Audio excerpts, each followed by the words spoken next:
Welcome to the Slop Farm. Enjoy the video.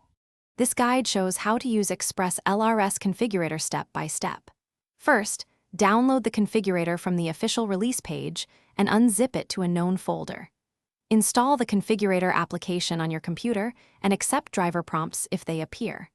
Connect the radio module or receiver to USB and confirm the device enumerates. Open the configurator and choose the correct COM port from the drop-down. Keep your battery disconnected while changing settings to avoid accidental motor spin.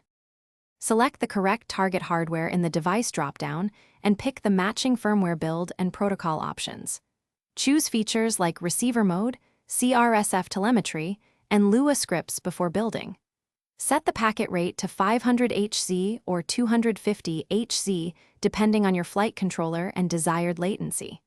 Adjust RF power to safe levels, for example 25 MW for close testing or 100 MW for longer range. Click Build and then flash to write the firmware to the module or receiver. Use the Binding tab or the Transmitter Lua script to start binding within the given window, usually 10 seconds. Follow on-screen prompts to set bind mode and confirm LED indications on the receiver. Configure failsafe positions explicitly and set channel mapping to match your flight controller. Test all channels in the receiver view and verify stick response and switch functions. Save your model configuration and export the XML or JSON backup file for future restores. Reconnect battery and perform a safe range and control check before flight.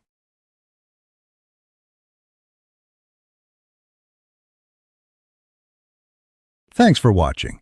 Consider subscribing if we helped you today.